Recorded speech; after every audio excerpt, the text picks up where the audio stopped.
Today, we're honored to have the Reverend Dr. Donald Messer visit with us today about his memories and some of his activities in the Methodist Church. Dr. Messer is a noted theologian. He's a minister in the United Methodist Church, has a PhD in social ethics from Boston University.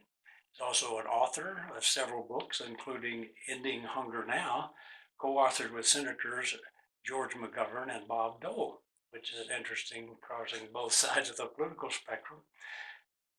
Don was also president of Dakota Wesleyan at the age of 30. I believe at that time was the youngest college president in the United States.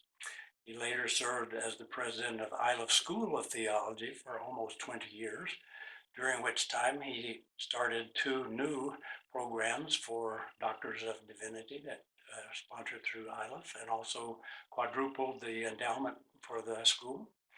He is the chair of the United Methodist Association of Retired Clergy. He's preached and lectured at many churches and schools and civic and international events worldwide. He's traveled the world and spoke for human justice and the rights of all people. He's currently the executive director of the Center for Health and Hope, working to provide education, resources, and opportunities for HIV/AIDS sufferers, their families, and their communities worldwide. Dr. Messer, welcome to Hope. Well, it's good to be back, and I'm surprised you know all that stuff, so thank you. That's my pleasure. Tell me a little bit about the Association of Retired Clergy. What is that all about?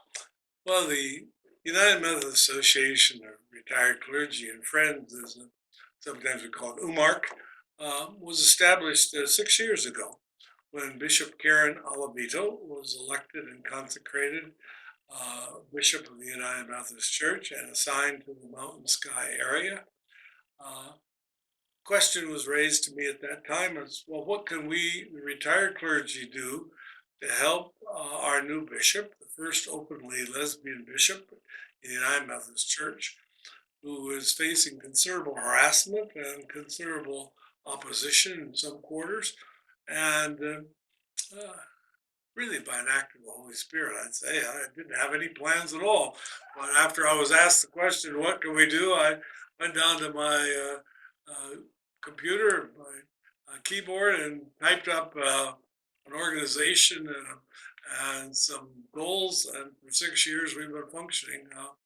The number one purpose was to support Bishop Karen during a time in which she was not only facing psychological harassment, but physical endangerment because in a violent kind of society in which we live in, there are people who threatened her.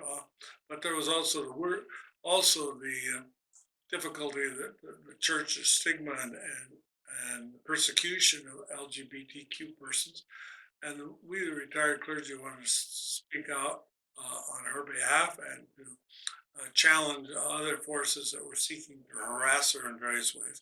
Secondly, our sub goal was to support other gay, lesbian, bisexual, transgender clergy, laity, and seminary students in our church and society.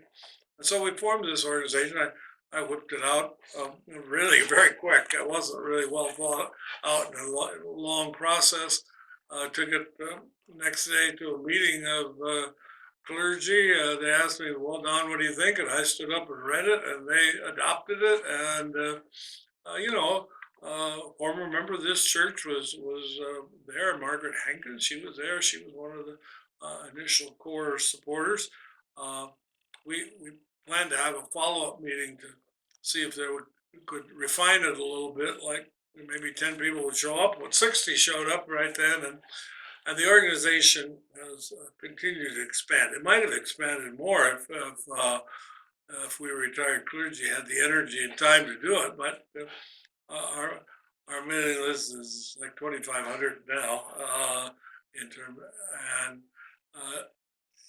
while we called it the United Methodist Association of Retired Clergy, we added friends on very soon to add laity because the laity wanted to be a part of this movement and wanted to stand in support and solidarity as well. I've listened and attended some of the webinars that the association put on. They've been very informative, particularly with what I call the almost chaos in the United Methodist Church now, with the disaffiliation of some of our churches and the association as strong supporters of the United Methodist Church and the acceptance of the gay and lesbian community as part of our family of faith. Can you comment how that has influenced your association? Well, we wanted the unity of the church. We did not favor disaffiliation or breakaway. That um, we want people to love all people. We didn't want people to break away because they had antipathy toward other persons. So, in the sense that there's disunity, that's a disappointment to us because we would prefer that United Methodists had stayed united, but we also insisted on uh, uh, not to sacrifice inclusiveness. Inclusiveness is in the Constitution of the United Methodist Church, has been since 1968. That's Article 4 of the Constitution. The church was created to overcome racial exclusiveness in particular, but it proclaimed that we were going to be an inclusive body for all churches, all people. Yes. And shortly thereafter, we began to fail at that effort, and eventually it has led to the uh, disaffiliation of, well, at this point, like 8% of them, probably be 10 to 12, 14 eventually. Not the majority by any means, but there was a group of people who simply cannot accept that God's love is for all. And I've spent much of my life by arguing for that, arguing that the very being of the church is inclusiveness. God's inclusiveness, love for all. And you can't then say all but you can't do that. You know, either God's love is for all or it's not. Thank you very much. Also, in your retirement, you helped establish the Center for Health and Hope, which is an activity-based group here in Greenwood Village, Colorado. Tell us how that came about. Well, it began actually before retirement, not in its current form, but in my commitment to reaching out and being helpful to persons living with HIV and AIDS. This has been the great disease with great stigma and great hostility since the early 80s when I came to Iliff early on. At some point, a couple of lay people from the church said to me, "We need you to speak, give a sermon on HIV and AIDS." It was either a United Methodist conference or PFLAG. I'm not sure. Probably it was the United Methodist conference.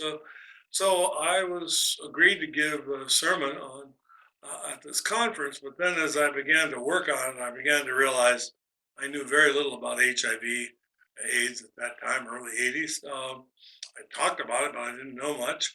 So I went to my friend who was the pastor of the Metropolitan Community Church, which is famous for, particularly at that time, reaching out to the gay and lesbian community when mainline churches were so hostile.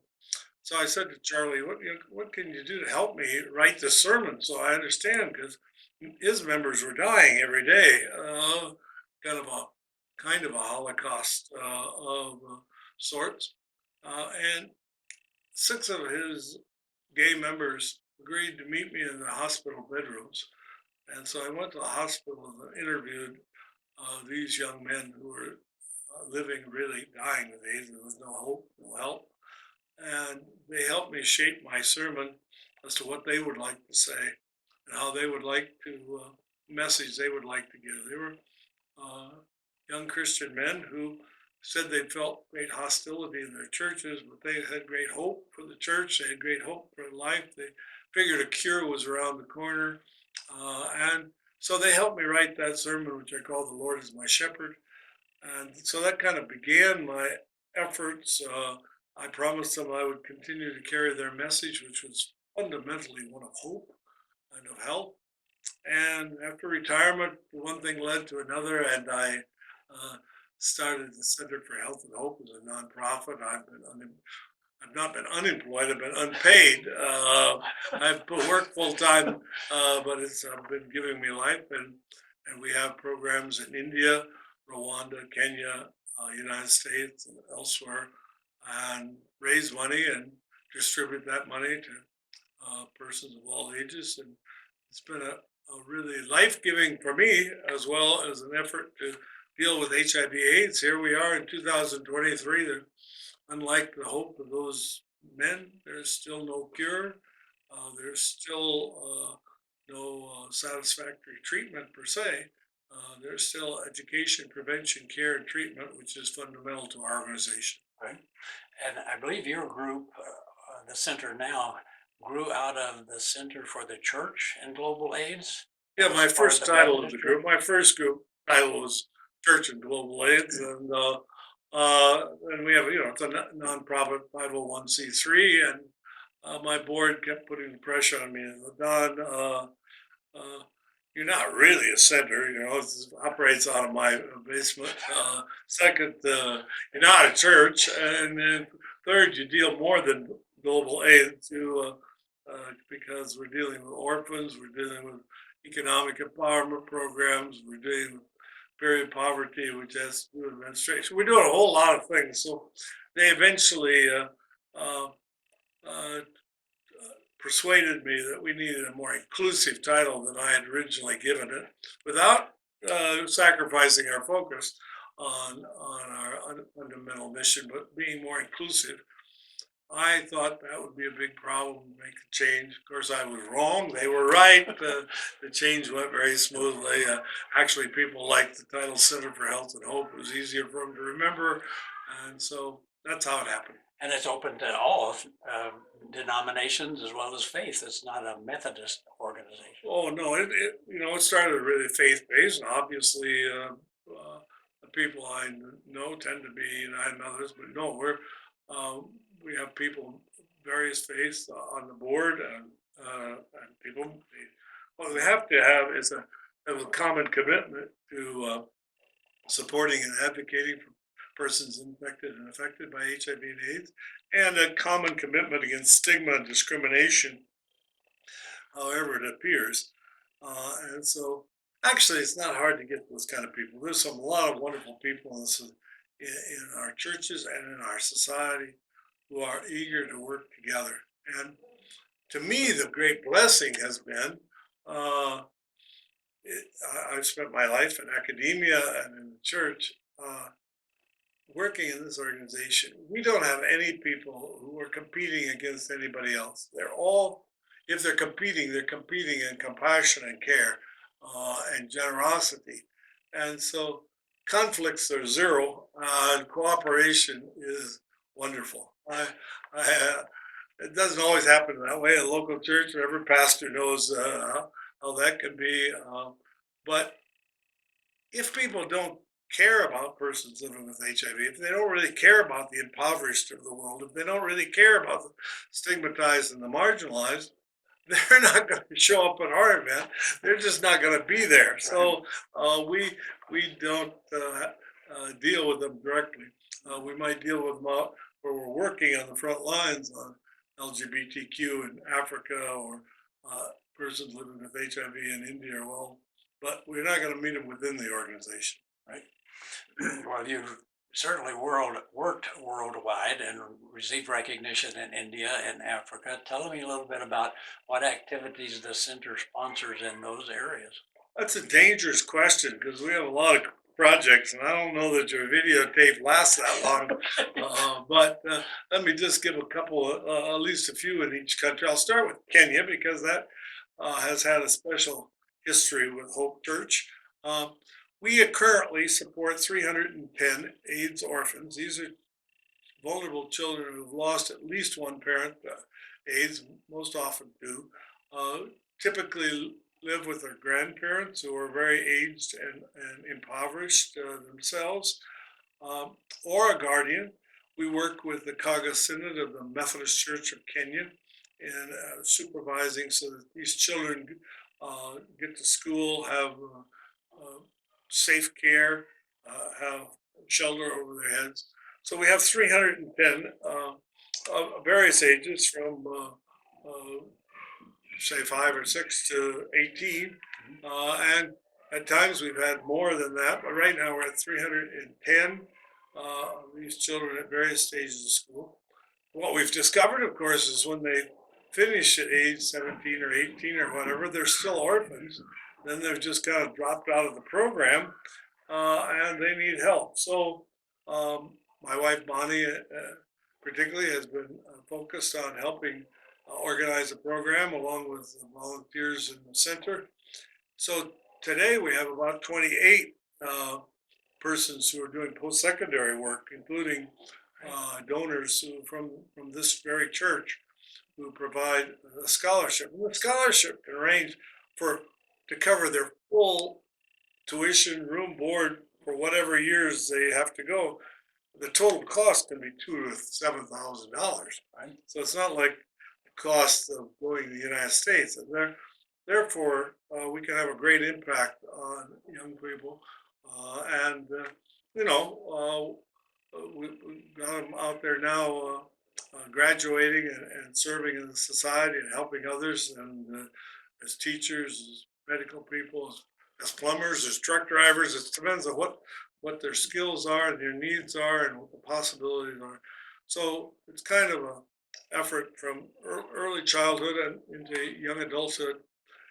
And the program is headed by a young woman who herself was orphaned and then went on to become a social worker. And now she's the social worker in charge of the 310. That sounds like it. And this has taken you all over the world in your travels?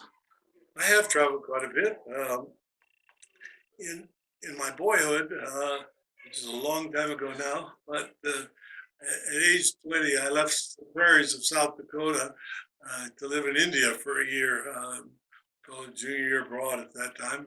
Not too many people went off on a year abroad at that moment in time. It was still kind of unusual, and definitely not to South India.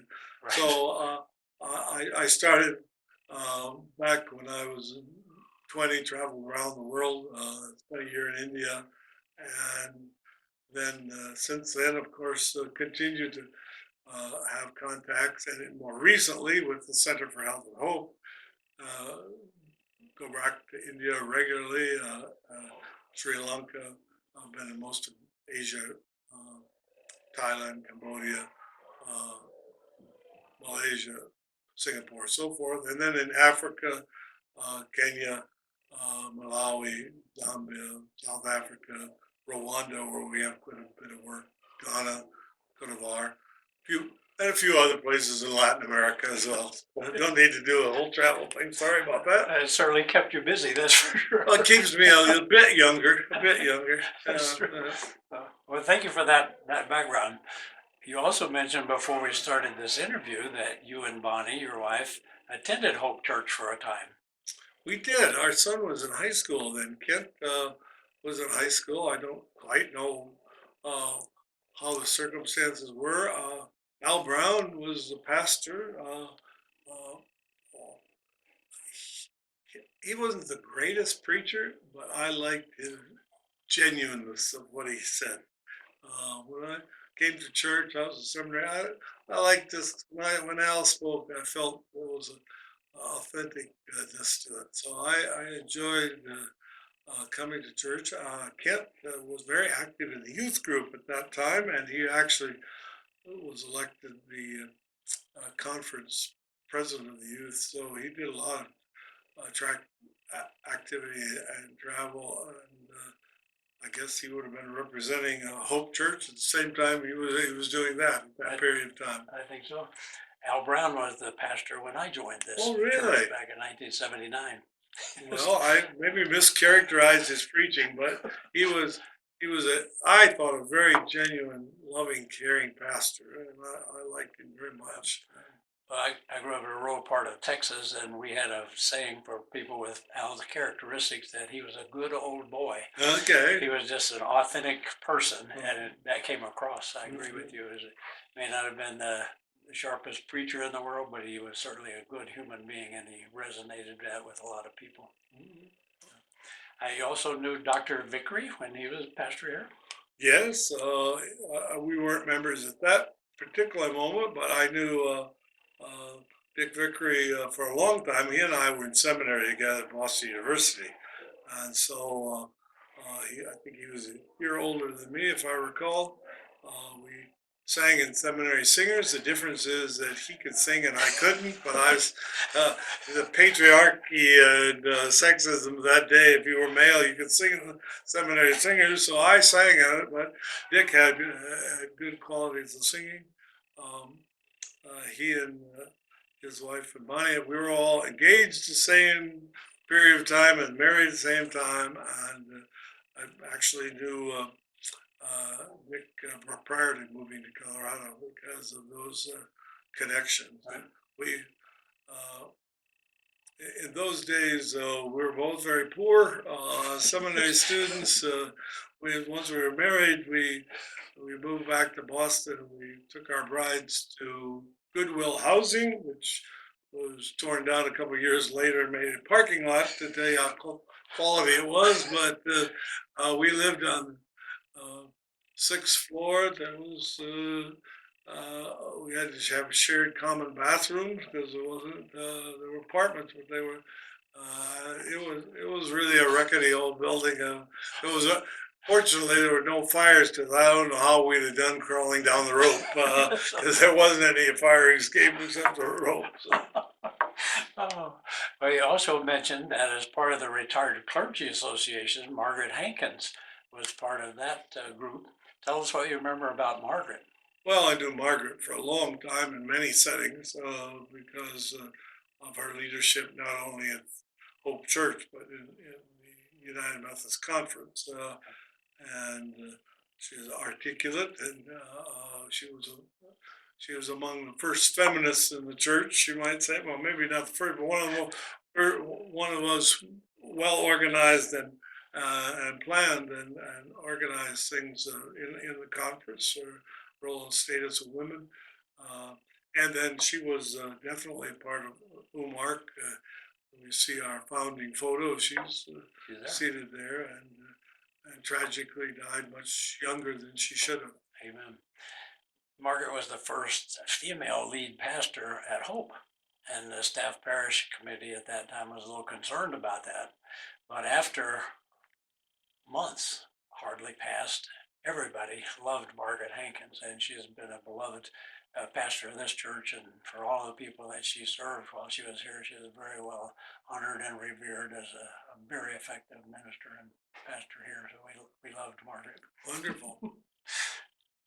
I believe you also know Dale Beck. Dale Beck was here for a senior pastor here. Yes, well, and I've had more recent contacts with Dale because he's up at Estes Park now, Yes. and he may be retired, but he's still pretty active. In fact, he led a campaign at Estes Park this past December, along with other people up there. Uh, they decided that they would raise money for the Center for Health and Hope. They'd raised $3,000 to support building a home in Kenya for AIDS orphans. They called it a grandmother's home. So they decided that they'd start an Advent and raise 3,000 by Valentine's Day. Well, they raised the 3,000 the first day, so Terrific. Dale and his committee was challenged to do more by the pastor up there. End result is they built 5 homes, and so yes, Dale is very much involved there in his retirement, still reaching out across the ocean to help the poor and the marginalized. That's a wonderful story. And you also know Don Bird, who was pastor here. Yeah, Don was very active here and gave great leadership, showed great hospitality toward the Center for Health and Hope. We kind of started the annual breakfast that we've been holding every fall here at the church. Don was key to it. And of course, as I recall, Don went to Kenya as well. That's right. And so, yes, I've had good contact with a number of your good pastors. You also remembered that, told me that you knew some of the laity here, that Clyde Oakley and Patty Jo Oakley had been involved in some of your projects. Well, they have great us. They've been supporting and helping with some of these aid scholars that I said, post-secondary students. They have a great record of having supported through this church and through the center people who are now giving a big leadership in Kenya. Well, let's get to what we really wanted to talk about, and that is your relationship and working with Ann Ford, who was a beloved member of Hope Church, who passed away, unfortunately, on Christmas Eve of 2020. Tell me how you first met Ann Ford. I can't be absolutely sure how I met Ann, but she and I were serving on the United Methodist Global AIDS Committee for the conference. So this is a little subcommittee, and we soon learned that we had commonalities of interest there. And we also learned how to manipulate the committee for our own interests. And Ann was always interested in how she could find more money to help people in Kenya. And since I had that common interest too, we soon discovered that whoever volunteered on the committee that had the Bridges of Hope program or something like called like that would be a fundraising at an annual conference, and they'd have a bucket out and raise money. Uh, Whoever organized it got to decide where the money went. Well, it didn't take long for Ann and I to discover when the chair said, "Who would there be anybody volunteer?" Oh yeah, both our hands would spring up, because organizing something was quite common for Ann and I. We could organize something we could get, and then we would get together and decide which project in Kenya that we were going to support. So we soon learned that strategizing on those kinds of projects. I know she read that book on hunger that you mentioned that I wrote with Bob Dole and George McGovern. And actually, I think she read it better than anybody because she learned about planting gardens there. And so she began, I did the talking and she did the working, she did the doing. Some idea that I might pop in my head, but then she put it into play. So I know she planted gardens. And so just increasingly, began to work together over the years. We traveled to Kenya at least 3 times together, or at least we were there 3 times, or overlapping if not together. And well, we met for a meal, yeah, pretty close to once a month, and you could always be sure you sit down with Ann, and first thing she'd do is pull out her list from her pocket of things she wanted to go over with me because she this we got to do done. Yes. Well, if you're going to use some adjectives or characteristics to describe Ann, what would you say? Intelligent, compassionate, caring, fun, cutting edge, right? Till she died.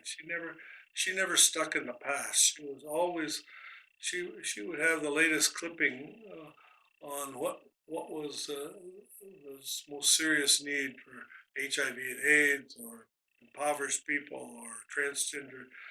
She never was stuck in the past. She was always on the cutting edge. And so a woman of faith, of love, of family orientation, and always Hope Church was fundamental to her sense of being. Well, as you know, she sponsored through this church 18 or 19 different mission trips to Kenya, and invariably would ask for very little money from the church. But she would ask the participants to essentially fund themselves or get people to cooperate with them to raise the money to go. Some of those kids I taught in Sunday school when they were in senior highs that are now members of this church, and one, Annie Rigo Arnold is a member of the clergy that grew up in this church and were impacted by Ann's personality and her drive to see things done. And she really took this on. Much like you, she did that in what some of us would call her retirement years. She lost her husband, Jim, and then all of a sudden she was involved in all of these different projects and had things going on all over the world. But Kenya really hit a soft spot in her heart for some reason, and she was just adamant about we're going to do these things. Well, Mama Kenya is the way she's known in Kenya. Uh, yes, I believe she was 73 or 74 before she really began her mission career, which went right up till the time of her death at age 96, bordering on 97. And last summer, she made her last trip back to Kenya, age trip number 20. It was a one-way trip. She had asked, and her family had concurred that I take her ashes back. So I took some of her ashes back. Some are here at Hope, and some are in the mountains where she loved to ski. Yes. But I took a package of ashes back, which is something was hard for me. I was used to doing that myself, really, but out of love, I did.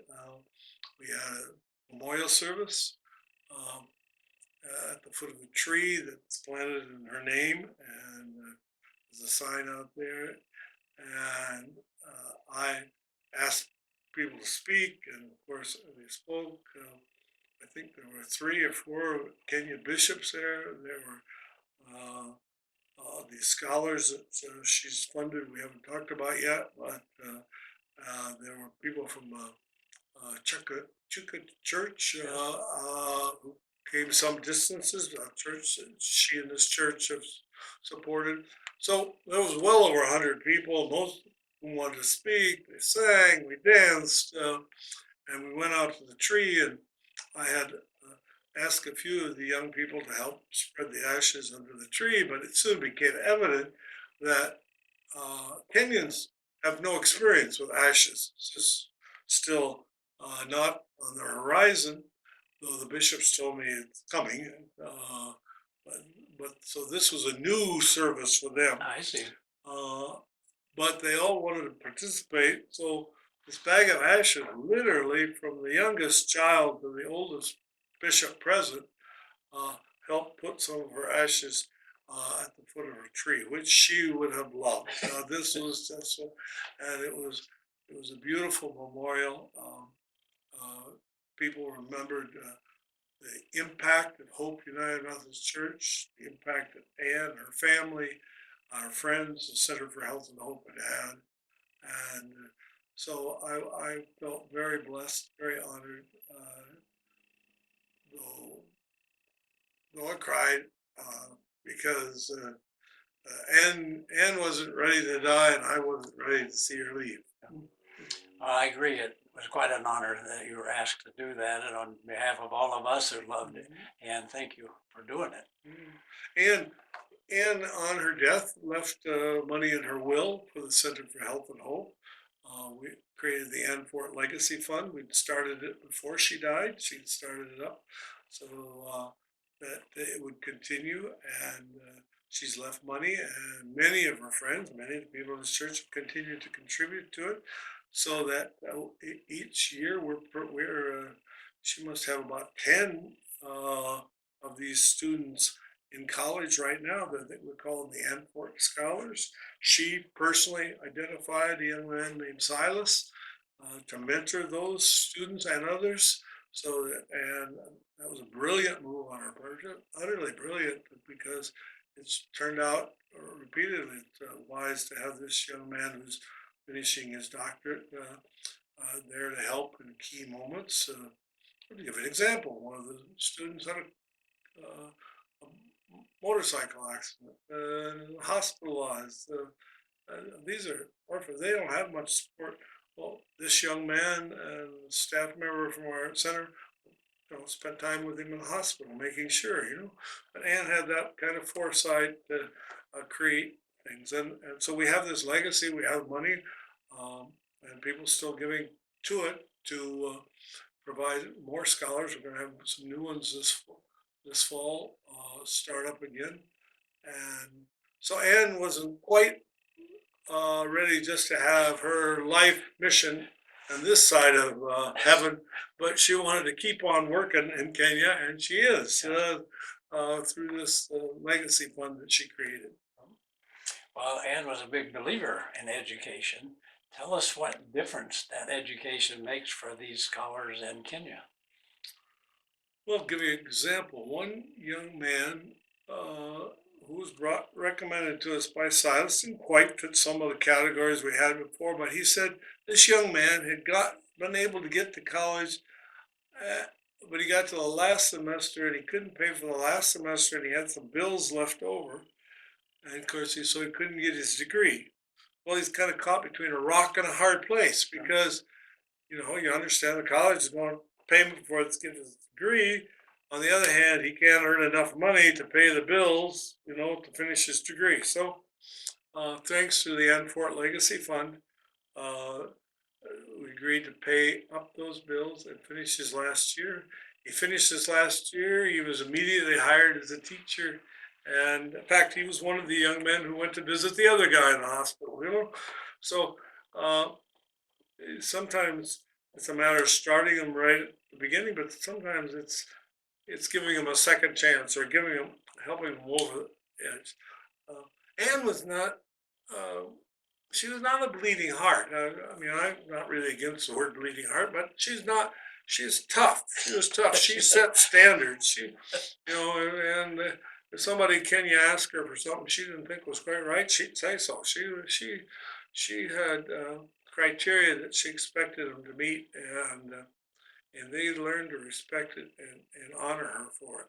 So she was amazingly compassionate, but she also had a wisdom that is, I can't say beyond her years, but beyond her own educational opportunities. Right. She didn't have much for educational opportunities.